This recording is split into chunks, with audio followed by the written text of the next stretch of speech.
Have y'all seen all of these videos, these farmers whining and complaining about losing their workers and they're not being able to pick their crops?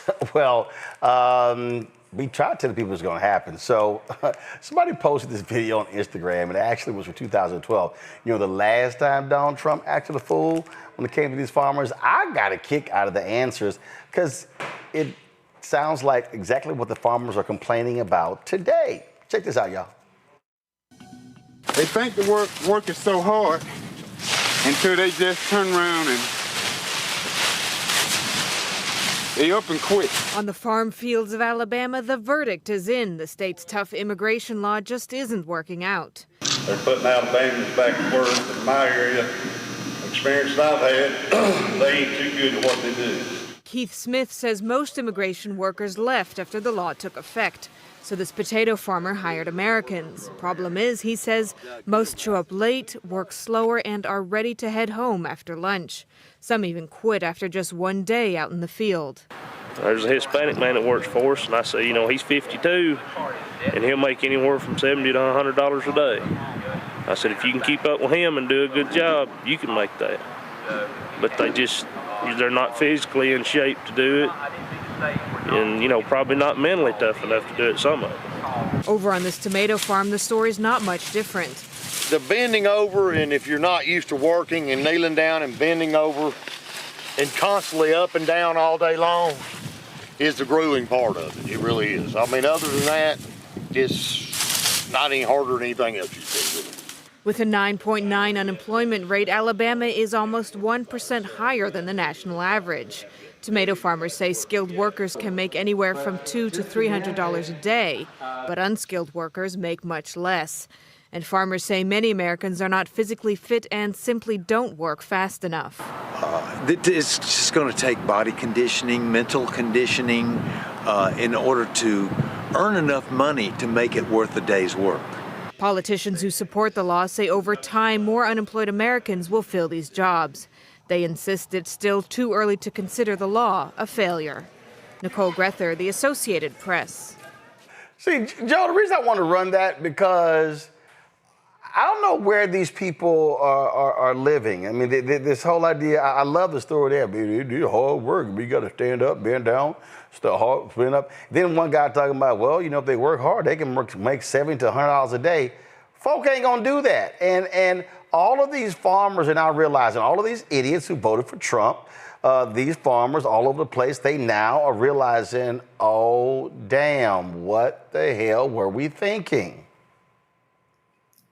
Yeah, I mean, that's real talk. I mean, there was a time when we picked them fields out like that. But listen, I'm in Redlands where we've got plenty of citrus farms and you know, oranges to pick or whatever else.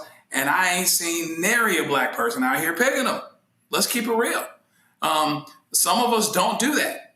We are obese as a society. A lot of people don't have the mental fortitude and the physical fortitude to be out here doing some of the things that immigrants do, whether you're talking about being a farm worker, whether you're talking about construction, you know, those types of things. Even Ronald Reagan, who had a whole lot wrong with him, understood that, which is why he did the biggest amnesty program in United States history. The problem is going to be, and it's starting to be, that Donald Trump is choking the people that support him that are on these farms because they can't get the workers. Folks aren't going to show up. It's not going to happen. So it's interesting. You know, we've been here before. We've seen people pass these hardcore laws. Oh, we just want, you know, non-immigrants. No, it's too late. You done already built the country on immigrants. If you really want to be honest, then you have to tear down the whole country and start all over. You know, you want to start in the middle of the story. Immigrants built this country. Black folk built this country. Black folk built the White House. Fill in the blank. You can go on and on and on. Now you want to start in the middle of the story and do something else. Okay, great. Get somebody to work these fields or literally have your fruit and have your product die on the vine. That's where we are. It's pretty poignant. It's pretty symbolic of what's going on. Some things are dying on the vine here, both literally and figuratively.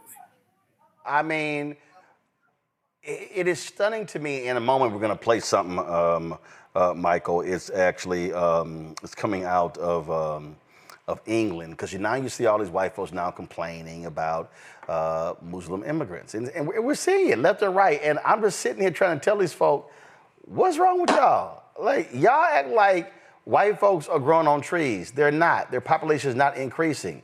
So where do you think you're going to get folks in the future? It's laughable to watch these people who have no understanding of really what's happening in the world. You're right, and I think, Mustafa, you and I spoke about this a couple of weeks ago when we were on previously, is that it'll be interesting to see months from now how much they love their president so much that self-preservation is secondary. If they lose their farm, oh, I don't care, I just need to give him a chance. Don't worry, he's going to make it right.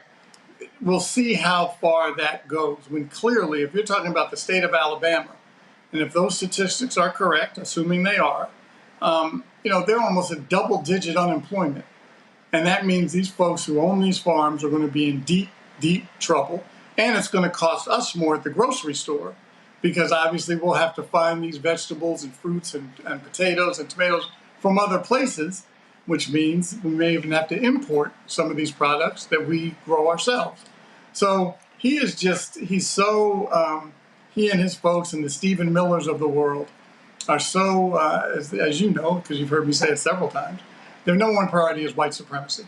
The number one priority is making sure that people of color do not continue to have their foothold in this country. And so if you can obviously get some folks out of the country by deporting them, either legally or illegally, that takes a certain portion away.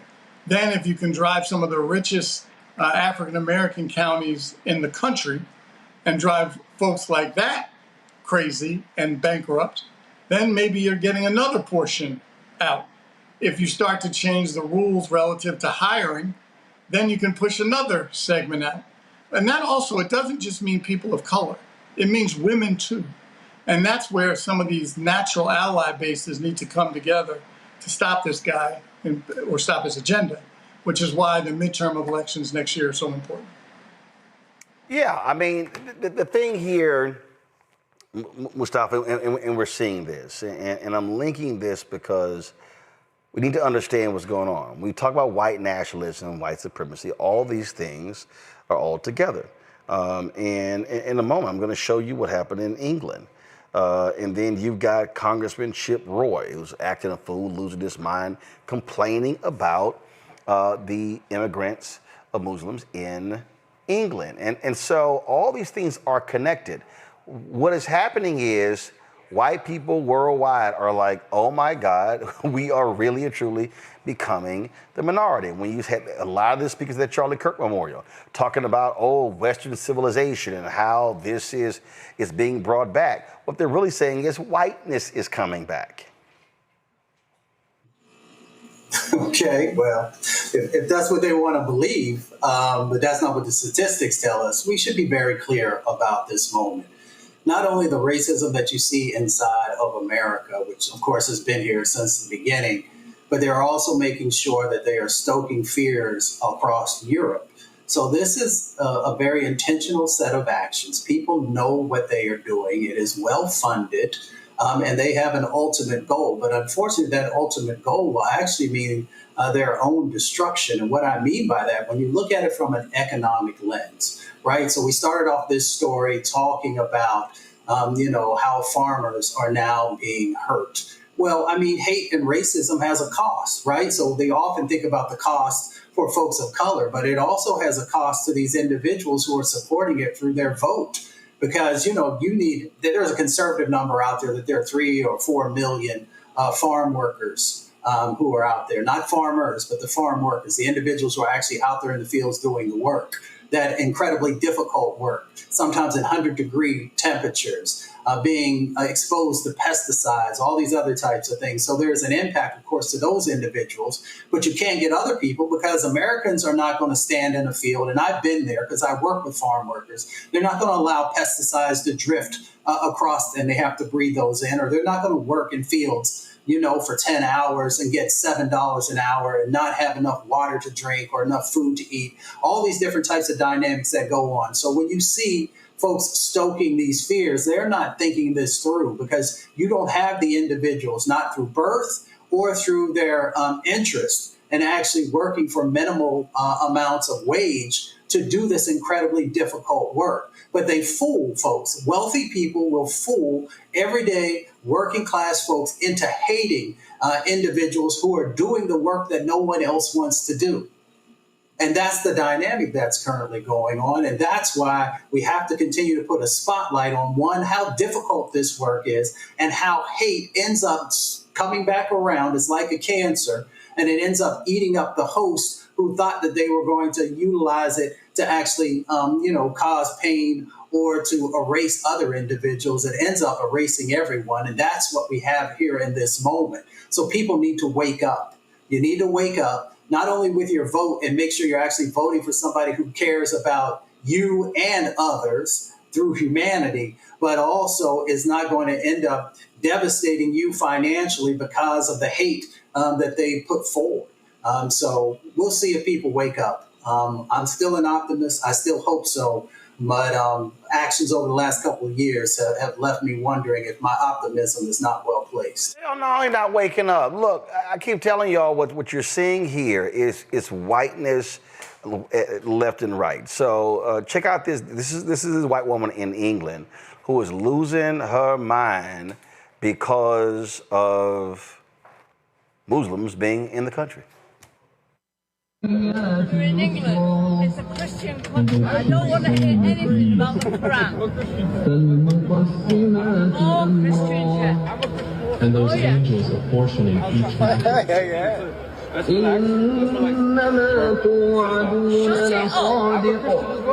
Indeed, what you are promised is true.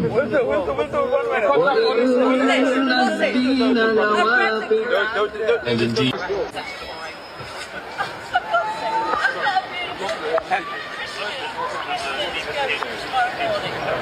Take her away. Take her away.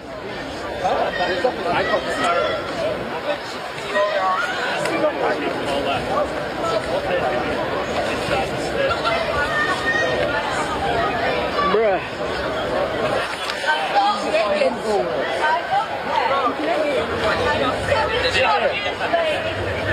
لا حول ولا قوة إلا بالله. I'm so sorry about that. I'm sorry. I'm sorry about that. You should be doing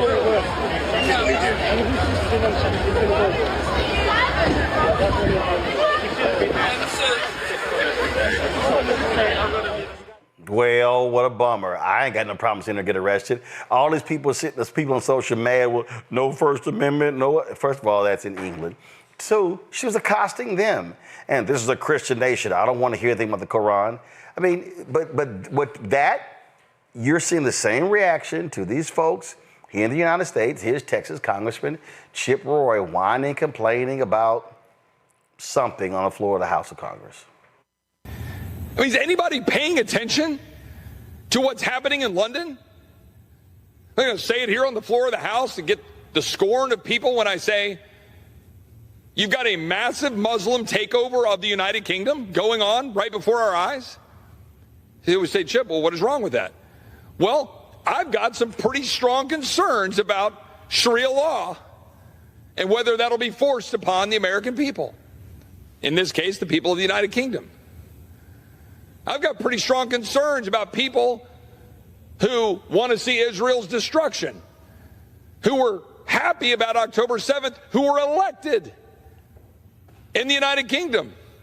Some might say that we've seen that here in the United States. What are we going to do about that? We have 51.5 million people who are foreign born in the United States. They have about 20 to 25 million kids. That puts that well over 20-something% of our population. It's the highest such number in the history of our country. People say, well, isn't that great? Is it? Are we teaching people about Western civilization? Are we teaching people about the Constitution, the Bill of Rights, the rule of law? Are we teaching them Western values? Are we teaching them God exists? Are we teaching them the importance of freedom? Or are we teaching an entire generation or two or three to run around complaining about what's wrong and why the entire world is against them because of their skin color, their sex, their supposed gender identity, whatever the hell category we create to make people have an excuse for not just stepping up and achieving the American dream? Oh, Joe, he's so concerned about Sharia law, which is not a thing here. But they have no problem forcing their white Christian nationalist views on other Americans. You want freedom, but you're okay with your guys smashing the Constitution, throwing it away, getting rid of due process, undermining the Constitution at every turn, less freedom, less say, more government control when you used to be anti-government. You know, it's crazy, all this talking out of both sides of your mouth. And it's interesting that you're worried about Britain, worried about London, England. So, I mean, that didn't have anything to do with us. Not a thing. I'm still waiting on what the connection is there. Meanwhile, back at the ranch, you act like you're worried about freedom going away when your guy's taking freedom. But of course, you're fine with it as long as it contributes to your narrative. You know, you talk about God, but you only talk about it your way. You know, he's from Texas, so he's probably real excited. Everybody's going to start living right because they got the 10 Commandments on the door. But you know, if they really understood what was what, they could put the 2 commandments on the door from the New Testament and have it happen faster. But in the event, we can go on and on. But the fact of the matter is, there's this irony here, because even if you disagreed with Republicans back in the day, and when they talked about freedom, though, they weren't talking about states' rights. They were talking about the government staying out of the way. The government is more involved. The government is more all-encompassing and will continue to become so under Donald Trump. And on top of everything else, it's being used to exact revenge. It's being used to force agendas. And it is a steamroll that is okay with undermining the Constitution, throwing as much stuff as possible up against the wall. And even 20 to 30% of it lands and not the rest. The impact will still be devastating, because it's so much easier to take a hammer to something and to destroy it than it is to build it back up. It's just hypocrisy all the way around. Yeah, it's just to watch this, and I'm telling you, I've been saying this repeatedly, Mustafa, people need to be prepared for this. This was the basis of my book, White Fear, how the browning of America is making white folks lose their minds. This is a part of this. These people are going to grow more fanatical as the numbers increase, as their numbers decrease. It's going to get worse. I mean, unfortunately, that's probably true. If folks were better humans, if they loved each other, you wouldn't have to worry about it, right? If you hadn't done oppression, because I think there's some fear out there about the oppression that has been a part of this country's history. And because of that, they saw how they treated others who were black and brown and indigenous and Asian and Pacific Islander, and we can go on, and how, they were treated. So their fear is that once this country becomes a browner country, that those types of things will, flip, and that they will have to deal with it. But, that has never been for folks of color how they got down. They should be more focused on all these other external stressors that are going on. When you have China and other countries that, they sit back and they watch these types of actions and they say, yeah, go ahead and continue. Go ahead and continue to deconstruct. Go ahead and continue to fall apart and not do what's necessary to strengthen your country. That's what they should be focused on, saying, how do we make our folks who live in this country as strong as possible? How do we make sure that they are well educated? How do we make sure that they have the things that they need? But that's not a part of the equation, because they don't look at it through an abundance lens. They look at it through a lens of there's only so much and we need to hoard it, which is a failing proposition to begin with. But it is what it is. Their fear is driving many of these sets of actions. They're trying to inflict that fear, and they're trying to actually make that fear become just a part of the narrative everywhere so they can get more people to believe into it. But we've seen, whether it's in Germany with Nazism or a number of other locations where you had these authoritarian types of regimes, that's how they thrived. That's how they got traction. And then that's how they became the individuals that we now look at through history and say, how did that happen? It is unbelievable to me to watch these folks and to watch what they're doing, Michael. And check this out. So Ryan Walters, he is the superintendent of schools in Oklahoma. He just put out this video, and this ties directly into the white Christian nationalism we have been talking about. Check. I'm excited to announce today that every Oklahoma high school will have a Turning Point USA chapter. We have seen the outpouring from parents, teachers, and students that want to be engaged in the meaningful work going on at Turning Point. They want their young people to be engaged in a process that understands free speech, open engagement, dialogue about American greatness, a dialogue around American values. We're so excited to partner with Turning Point USA with this initiative. For far too long, we have seen radical leftists with the teachers union dominate classrooms and push woke indoctrination on our kids. They fight parents' rights, they push parents out of the classroom, and they lie to our kids about American history. What we're going to continue to do is make sure that our kids understand American greatness, engage in civic dialogue, and have that open discussion. We will continue to do all that we can to make sure Oklahoma students have the best education possible. So, Michael, they're going to mandate a Turning Point USA chapter every high school. That includes those black high schools. You have a legislator in Oklahoma who also put forth a bill to require every state university in Oklahoma erect a Charlie Kirk Memorial Plaza. I imagine you'll see that possibly in other red states around the country, in particular, obviously, ones that are particularly dominated by Republican elected officials. I certainly think that's possible. We might as well get used to seeing that come around. And, coupling that with what we were discussing a second ago, I think it was Mustafa that was talking from your question, Roland.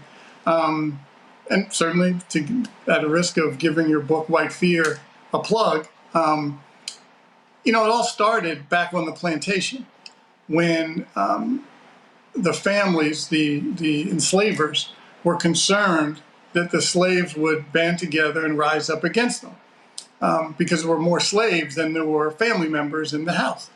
But they had the weapons, obviously. They had the law behind them. So when Reverend Nat Turner flipped the script a little bit and did what he did with his movement, that's the concern, leapfrogging 100 and whatever it is, 68 years from then to now. The concern is, back to the Browning of America, are they going to then do to us what we did to them? And that's a legitimate fear. We don't see it that way relative to retribution. I know some people do, but most here. Yes, because the reality is we are far more forgiving than they are. It's not. Look, after Mother Emanuel, how many folks were sitting here forgiving Dylann Roof after what he did, gunning nine black people down? They're not forgiving. So that's what it's all about. So again, what this fear is, they see what's going on. They see their numbers dwindling. They see what's happening. And so what they want to do is cement white Christian nationalism in every sector of our community. That is why that's the attacks against DEI, the attacks against Black Lives Matter, the attacks when it comes to woke. But this is critical race theory. That's where they are. You heard him say, these indoctrination, teaching other history. No, y'all been lying about the history all this time. Correct. And that's what's obviously why elections have consequences. I know we've all heard this term many times, but they absolutely do. Now, in some of these red states where they're ruby red, maybe it'll be a little more difficult. But in some of these other states, giving any kind of quarter to folks, or let's be reasonable and let's let folks have what they need. But if they're going to be preaching white supremacy and direct racist language and rhetoric, then you have to stand up again. Yes, do they have the First Amendment right to say what they want? Of course they do. Did Mr. Kirk have that right? Of course he did. Just as people have the right to disagree or bring up videos of things that Mr. Kirk said that were absolutely flat out racist. Now, you know, folks can debate it and get mad at folks and bring those kind of things up, but it's true. And so what do you do with that? Yes. Did he have a right to say it? Absolutely he did. Do people have the right to challenge him? Absolutely they do. Did he deserve to get murdered? No, he did not. So all those things can be true, but that's also where others have to step up and say, no, you're not going to take books about Black history off of our shelves. No, we're not going to take books off our shelves that may offend you. Then you know what? Don't read it. Don't take it off the shelf. Other people may. So those are some of those cultural things that they have baited the Democratic Party in, because we get caught off on these other, going down the rabbit holes on these cultural fights and forgetting about the policy stuff that also matters. I'm not saying don't fight the cultural things, you absolutely have to, but that shouldn't be your only fight during a campaign. You also have to talk about policy that changes people's lives and improves it.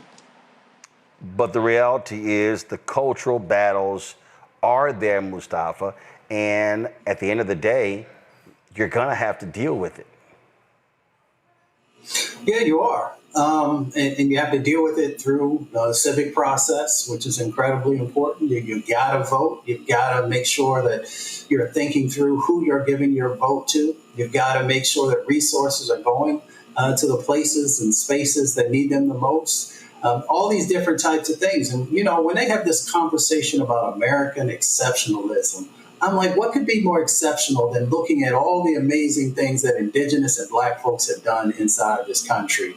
So if you truly wanted to have a conversation about the greatness of America, then it has to start with the communities who had all these hurdles that they had to deal with and still were able to do amazing things. So that's, for me, that is the narrative that's there. We've got to continue to bring that forward, but we've also got to continue to be very clear about the fights that have to happen and what are the tools that you have to be able to address not just these egregious actions, but how do we really make sure that this country becomes a 21st century country? I had a conversation earlier today and said it really looks more like a 19th or 20th century country right now based upon how we're moving.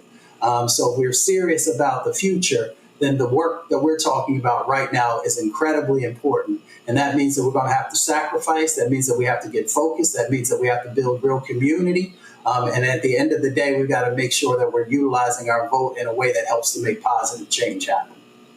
Hello, I'm Isaac Hayes III, founder and CEO of Fanbase, and I'm here with a very important message. We are at a turning point in the Black community where we must have equity in the apps we use that scale to billions of dollars. But this time, we own the infrastructure, we own the culture, and we shape the future. And Fanbase is the future. Fanbase combines the free functionality of Instagram, TikTok, and YouTube into an all-in-one platform built for the evolution of social media and monetization. With over 1.4 million users, that's real proof that we are shifting the conversation of tech ownership and equity for creators. So right now, I want you to go to startengine.com/fanbase and invest today. The minimum to invest is $399. That gets you 60 shares of stock in Fanbase at $665 a share. This marks a turning point in Black ownership of social media. If we don't take this opportunity to own social media right now, we will always be customers to our own creations. And that can't go on. So once again, go to startengine.com/fanbase and invest today. We must own the platforms where our voices live, our stories matter, and where our culture drives the world. Thank you.